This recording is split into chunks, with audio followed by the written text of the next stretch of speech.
Tak boleh nak buat training percuma seperti yang haters semua harapkan. Oh, kaduk koyak, kaduk pin apa semua, itu tak payah korang tahu. Bagus sangat ke kau buat macam tu? Apa kelulusan aku mengajar? Kau tunggu kejap. Yang kau pergi sibuk kaduk tak sampai 1 juta subscriber lah, tak sampai 200,000 subscriber lah. Ini tak, kau dah lah unsubscribe. 10 kali aku buat video, 10 kali kau cakap kau unsubscribe. Itu bukan subscribe namanya, itu masih follow. Korang tak payah nak wayang, tak payah nak menghasut orang. Assalamualaikum dan salam sejahtera. Bertemu kembali kita di dalam Momok Channel, channel inspirasi anda. Dan bersama host anda, siapa lagi kalau bukan Jamel Legend. Pada kali ini aku akan membawa bersama korang seorang YouTuber yang sangat hebat. Yang mana YouTuber kali ini merupakan seorang ikon Sifu YouTuber di Malaysia. Lepas lebih 10 tahun bekerja sebagai pembaca berita, beliau membuka langkah baru dengan menjadi seorang YouTuber dan seterusnya menyebarkan awareness bahawa melalui YouTube mampu menjana pendapatan sekaligus mengurangkan beban dan mengubah hidup rakyat Malaysia bagi mereka yang berminat menjadi YouTuber. Bermula dengan menyewa dewan-dewan dan melakukan jelajah ke negeri-negeri, kini beliau telah mempunyai akademi iaitu Kadok Academy. Orang ini tidak lain tidak bukan Fadil Muhammad Isa atau lebih dikenali dalam dunia YouTube sebagai Kadok. Jom kita saksikan perkongsian perjalanan beliau di dalam dunia YouTube dari sebuah handphone sehingga terbina sebuah akademi melalui hasil daripada sokongan subscribersnya dan juga kecaman hatersnya. Zas! Jangan lupa like, komen dan subscribe Momok Channel. Ya, betul. Kerana apa? Kerana racun itu benar. racun itu benar.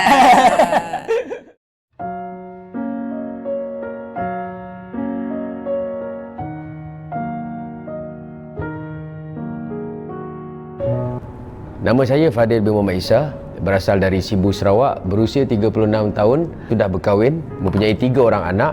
Dari mana dapatnya nama Kaduk? Sebab nama kawan-kawan dulu panggil waktu kecil-kecil kan, waktu muda remaja dulu, Kaduk, KADUK, macam Pak Kaduk kan. Tapi bila dah buat channel YouTube tu, nama asal channel YouTube tu pun Fadil Muhammad Isa. Cuma bila saya plan untuk jadi content creator, maksudnya yang betul-betul monetize, dan saya tukar nama tu bersempena nama kampung saya tu, upgrade Kaduk menjadi Kardok. Itu je.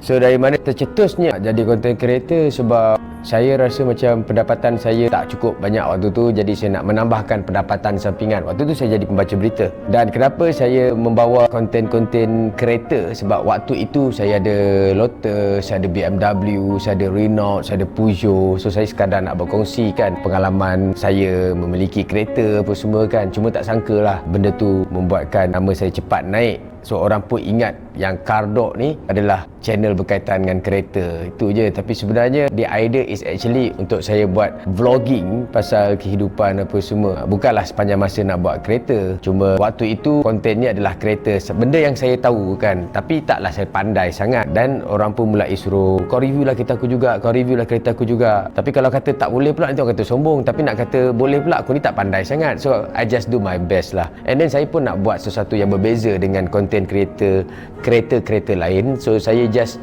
be myself, you know. Tak ada nak baca skrip ke apa semua. I know kadang-kadang memang apa yang saya bagi itu salah apa semua. Well, itulah proses pembelajaran kita. Adakah saya pandai sangat pasal kereta? Tidak. But orang yang pandai pun dia bukannya terus pandai, dia mesti belajar step by step apa semua. But if you looking for perfection, then my channel is not the best channel for you lah.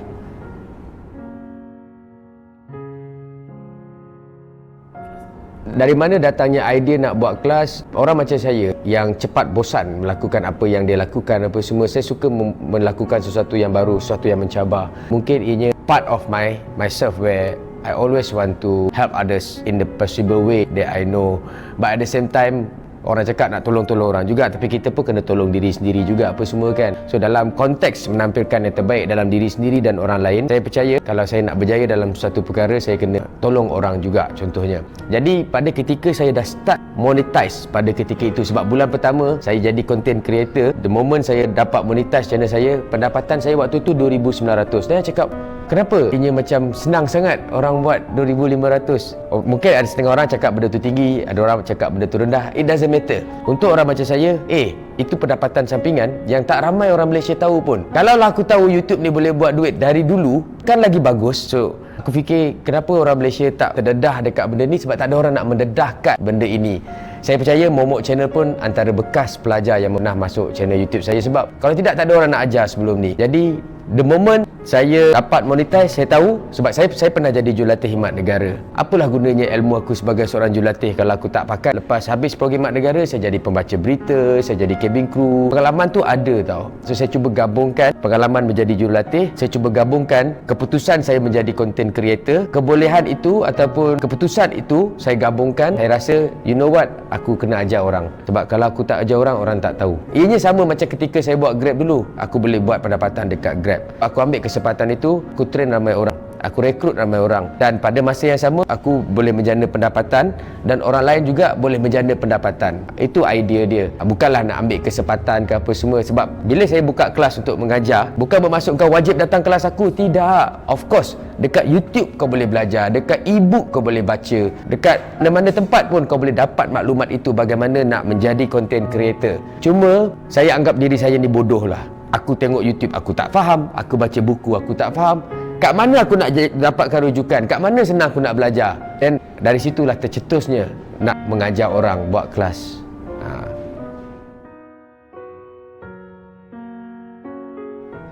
Saya menjadi content creator bermula dengan hanya menggunakan telefon. Waktu tu saya menggunakan telefon OnePlus 5. Kalau saya tak silap, OnePlus. Itulah kamera yang saya gunakan untuk rekod video. Itulah kamera yang saya gunakan untuk mengedit video. Dan dengan kamera itu, saya dapat sampai 90,000 subscriber. Sehinggalah ada satu masa seseorang bagi saya iMac. Itu pun saya rasa kekok sebab saya dah biasa pakai phone, dan habit kita pakai phone, kita dah familiar dengan phone. Nak beralih pula dekat Apple punya ekosistem sebab saya orang Windows kan. So masih agak slow lah waktu tu. Rupa-rupanya dan I realise paling senang nak edit video adalah menggunakan iMovie daripada Apple punya ekosistem, sebab benda tu tak boleh pakai dekat Windows pun semua kan. Dan daripada situ saya dah mulai edit pakai iMovie. So daripada phone pergi ke iMac pakai iMovie. Sekarang Alhamdulillah dah ada pekerja lah yang tolong untuk editing saya. Dia dah pakai Final Cut Pro. Dan editor saya sekarang ni, dia bukannya editor video. Sebelum ni dia fotografi. Tapi saya tengok dia punya kesungguhan, flexibility, compliance. So saya rasa macam tak apa, sikit-sikit kita improve. Sebab macam saya cakap tadi, perfection come practice. Kemahiran come from practice. You tak boleh expect kadut terus bagus macam orang lain. Mungkin orang lain walaupun mereka muda ke, mereka semua lebih bagus, dah Tuhan jadikan macam tu. Saya tak pandai macam orang lain. Cuma saya tahu satu perkara tentang diri saya. Saya tak mudah putus asa. Saya akan buat walaupun tak sehebat orang lain, tapi saya tetap akan buat. So insya-Allah in the future, bila kita kerap melakukan perkara yang kita lakukan, kita akan jadi mahir.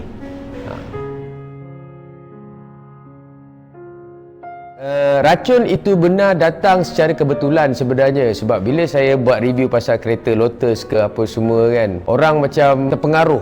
Mereka berminat nak tahu lebih lanjut ke, kalau boleh mereka nak beli. Umpama mereka cakap aku dah kena racun. Dari situlah bunyi macam kadut racun itu benar tu ngam. So aku jadikan itu sebagai tagline lah. Because eventually the idea dalam channel YouTube saya adalah meracun korang pun. Adakah apa yang aku buat itu betul ke, salah ke, tak kisah, yang penting korang kena racun. Itu je.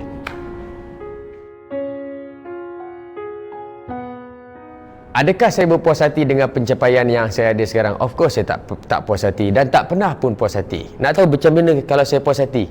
Bila saya dah tak buat apa yang saya buat. Contohnya, baca berita. 10 tahun saya baca berita, saya tinggalkan kerjaya tersebut. You know why? Because aku dah cukup, aku rasa aku dah puas. Ataupun jadi cabin crew, ataupun jadi jurulatih khidmat negara. Saya bukanlah maksudnya khidmat negara tu tamat, saya berhenti, tak.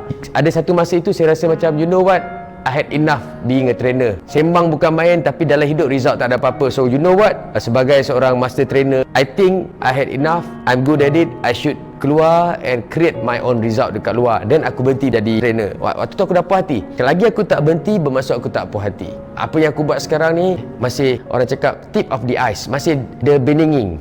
Beginning pula apa semua kan. Masih banyak lagi yang Kado nak buat, masih banyak lagi Kado nak capai sebenarnya.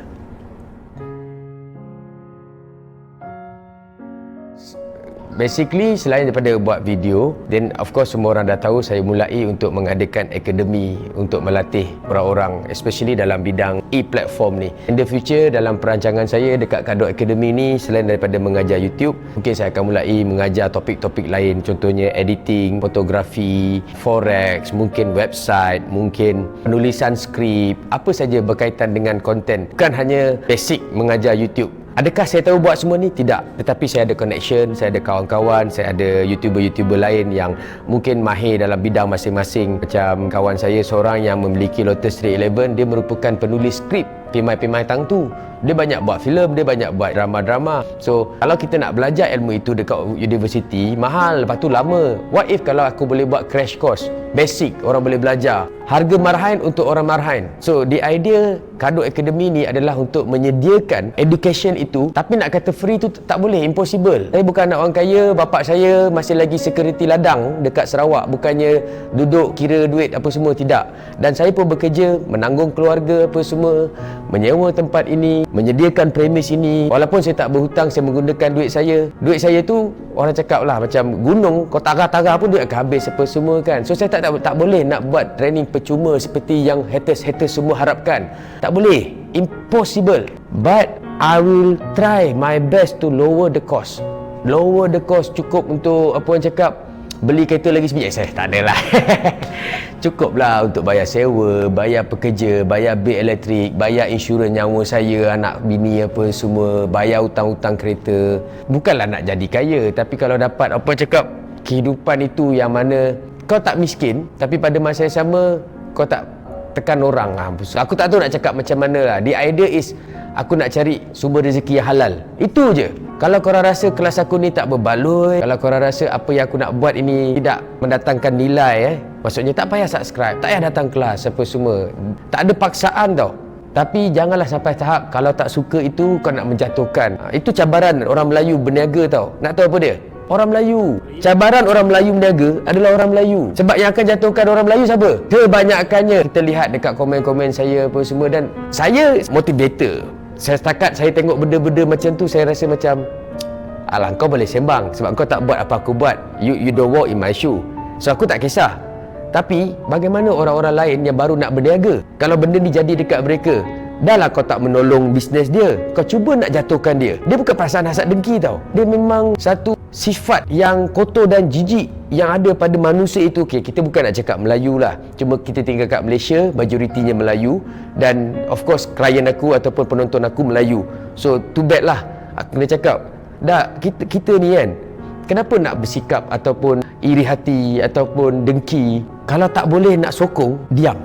Tak payah subscribe, tak payah follow, tak payah datang kelas, tapi jangan sampai ke tahap kau cuba nak menabur pasir dalam periuk nasi orang. Apa yang kau dapat? Apakah niat itu? Kenapa jadi begitu? Kenapa di Malaysia jadi begitu? Kenapa Melayu jadi begitu? Sedangkan kalau kau mendoakan kebaikan orang lain pun akan mendoakan kebaikan kau. As simple as that. But somehow daripada akar umbinya, dah macam pemilihan, mereka tidak boleh berfikir sepositif itu. Saya rasa kesal sebab apa yang saya nampak ni bukan berlaku kat saya saja tau, berlaku kat semua orang. Dan kita tengok dekat surat khabar ke apa semua, orang Malaysia gagal dalam perniagaan ke apa semua.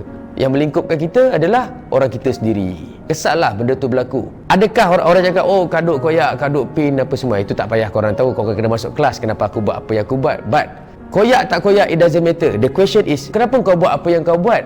Bagus sangat ke kau buat macam tu? Itu yang aku nak sampaikan. Cuba buat benda elok-elok sikit kat dunia ni, kan? Itulah dia.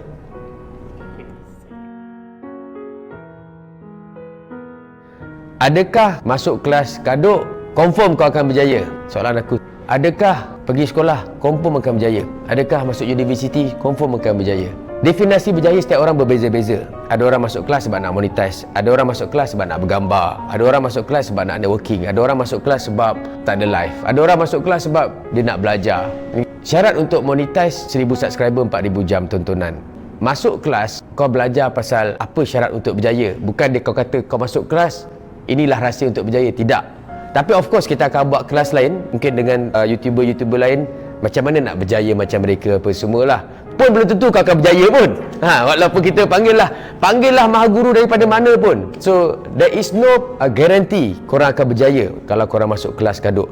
Tetapi I can tell you more than 70% orang yang masuk kelas saya, termasuk orang yang interview saya ni, telah pun berjaya monetize. Itu sebenarnya soalan masuk kelas kaduk ni berjaya tak boleh tanya kaduk.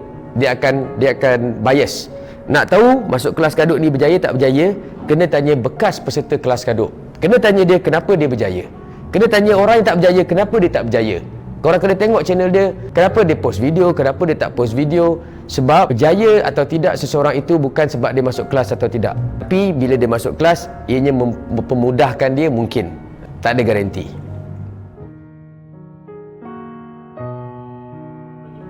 Okey. Apa kelulusan aku mengajar? Kau tunggu kejap. Ambil kan sijil. Apalah kelulusan aku ni bekerja Kelulusan saya Maktab rendah saya Semara. Catatan pencapaian akademik memuaskan seorang pelajar yang bertanggungjawab.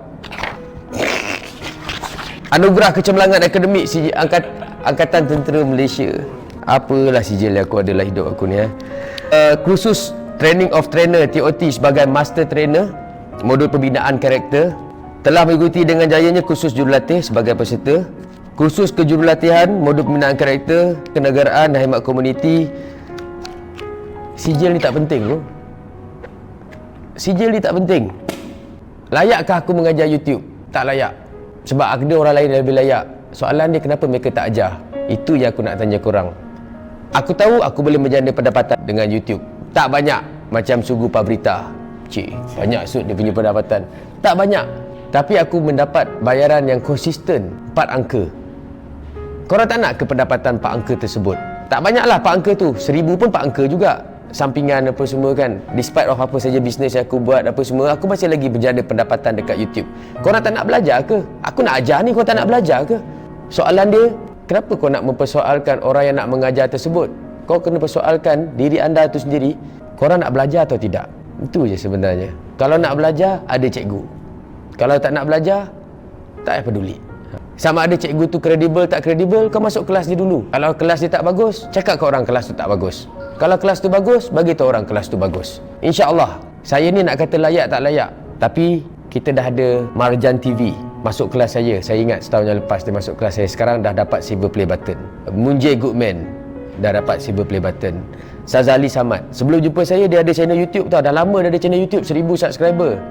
Dia masuk channel saya sekarang, tak sampai 6 bulan pun dah 120,000 subscriber. Momok channel. Kau masuk kelas aku berapa channel kau? Kosong. Momok channel orang yang interview saya sekarang ni kosong. Sekarang berapa subscriber kau? 3,700. Now kau kena be honest with me now. Layak tak layak aku ajar kau? Layak sangat. Layak sangat. Sebab apa kau rasa layak sangat? Ilmu, pengalaman, pengaruh. Ilmu, pengalaman, pengaruh. Dan aku tak boleh nak cakap pasal diri aku sebab ianya akan berbunyi bias. Kalau nak tahu layak tak layak, cuba tanya orang yang pernah masuk bengkel YouTube kaduk. Sebab kita dah buat kursus ni more than one year tau. Belum pernah lagi kelas itu tak ada orang. Belum pernah lagi daripada setiap kelas itu yang tak ada berjaya. Ada yang tak berjaya sampai sekarang ada, tapi kau tanya aku tanya dia balik, berapa banyak video kau post? Berapa banyak kau buat apa yang aku suruh buat? Mesti kau tak boleh jawab punya. Tapi insya-Allah siapa yang buat apa yang saya suruh buat, siapa yang buat apa yang saya ajar, dia akan dapat at least 1000 subscriber, 4000 jam tontonan. Balik modal lah kau punya kos tu tadi. Usaha kita menentukan kejayaan kita. Sama ada kita ni berjaya atau tidak pada satu-satu level yang kita nak. Kita bukan tanya kenapa aku tak berjaya tau. Tanya apa yang sepatutnya aku buat untuk berjaya. Contoh macam kaduk sekarang 270,000 subscriber. Kenapa aku tak dapat 300 macam orang lain ataupun 1 juta macam orang lain? Sebab effort aku sendiri tak sampai ke tahap itu. So kita, kalau orang lain tu dapat 100 tak sampai 1000, jangan salahkan orang luar. Effort kita sendiri. Aku tak pernah blame pun orang luar tak subscribe ke apa semua, because I know apa yang telah aku buat yang menyebabkan aku dapat keputusan yang aku dapat. In any result that we have in our life, bukannya salah orang lain, bukan salah kita juga, tapi kita bertanggungjawab terhadap keputusan tersebut. Tak payah peduli pasal result orang. In our life, kita jangan peduli langsung pun pasal pencapaian orang lain. Kita nak peduli pencapaian siapa sebenarnya. Diri kita sendiri yang kau pergi sibuk kadut tak sampai 1 juta subscriber lah, tak sampai 200,000 subscriber lah, itulah inilah yang korang peduli sangat pasal result orang lain. Ni kenapa? Cuba tengok result korang sendiri tu. Apakah result yang korang ada dalam kehidupan korang? Itu yang korang nak kena bandingkan. Jangan bandingkan kadut dengan YouTuber lain. Jangan bandingkan, tapi korang kena bandingkan kau dengan orang yang kau nak bandingkan. Itu sebenarnya matters.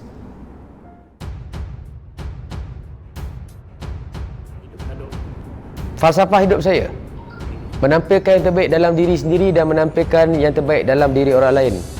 Satu. Yang kedua, orang fikir leaders ada followers. Bila ada leaders ada followers. Saya tak. Role as a leader actually to create another leader. Orang macam aku, YouTuber, nak create another YouTuber. Bukan aku nak jadi lihai kat atas sana, orang lain semua follow aku. Tak. Aku jadi YouTuber popular ataupun terkenal ke ataupun hebat ke, aku nak create lagi ramai YouTuber yang hebat, yang popular kalau boleh. Leader create another leader, bukan leader create follower. Remember that.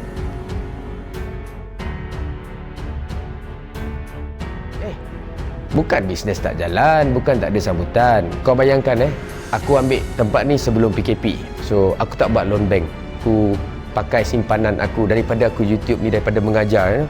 Sebab aku yakin kelas ni akan ada sambutan apa semua. Sebab setiap kali buat kelas mesti ada orang punya. Dan aku pun tahu aku tak boleh beroperasi dari rumah. If I want to go big, I need to have my own training center. Dan barulah boleh buat loan ke apa semua kan. So orang terus fikir, oh kau patut buat loan. Macam mana kau nak buat loan? Bisnes kau tak pernah jalan. This is first time aku sewa building apa semua. So benda tu take time. Tiba-tiba PKP pula happen. PKP happen, kau dah spend so much money, your own money.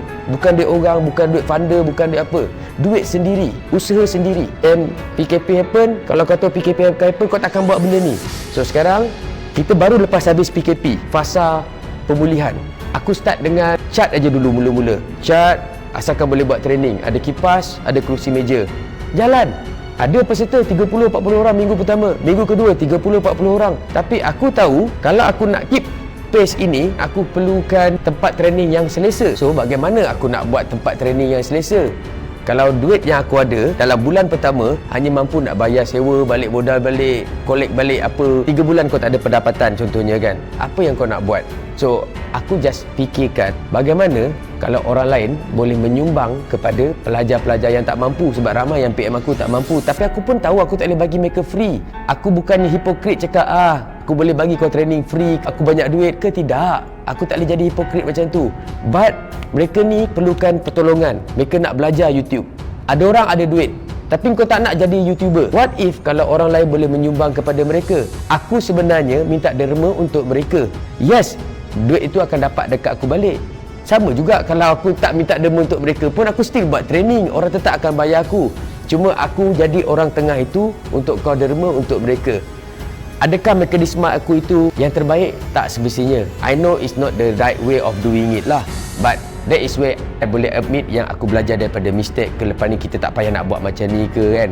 It's not about business tidak bagus. Business ada di mana-mana. Aku cuma nak cuba tolong orang menggunakan cara yang berbeza. Orang lain tolong orang lain. Aku jadi mediumnya. Itu saja. Okay, assume aku tak buat derma ini apa semua. Setiap minggu pun kelas aku akan jalan. Cuma ini adalah peluang untuk anda menyumbang. Kalau kau putih cakap pay it forward pun boleh. Kau ada duit, kau bayar lebih lah untuk orang lain. Tapi orang Malaysia ni susah nak buat benda macam tu kan. Tak tahulah, Wallahualam. Susah, aku tak boleh nak komen, nanti kena kecam. Walaupun aku tak kisah, aku kena kecam tu. Ini yang terbaik untuk aku pada ketika ini. Apa yang korang kena buat adalah berdoa yang baik-baik aja. Okay, tak nak doa tak apa. Unsubscribe, unfollow, jangan tengok lagi. Move on with your life. Ini tak, kau dah lah unsubscribe 10 kali aku buat video, 10 kali kau cakap kau unsubscribe. Itu bukan unsubscribe namanya, itu masih follow. Korang tak payah nak wayang, tak payah nak menghasut orang apa semua. Kalau nak unsubscribe, tak payah muncul lagi dalam hidup ini. Ini hari ni kau unsubscribe, esok aku post video baru, unsubscribe lagi kau cakap. Nampak tak? Aduh.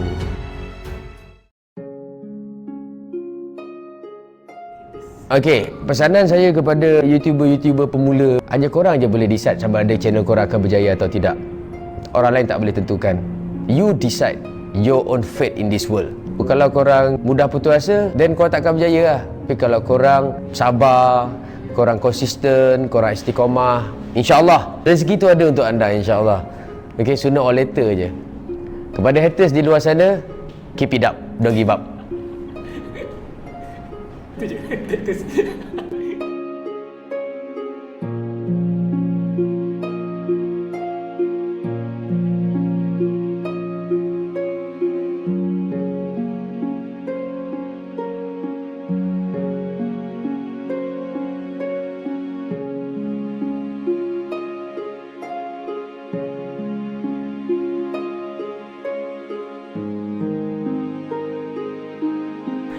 Jangan lupa untuk tekan button subscribe dan juga simbol loceng untuk dapatkan notifikasi video-video inspirasi pada masa akan datang.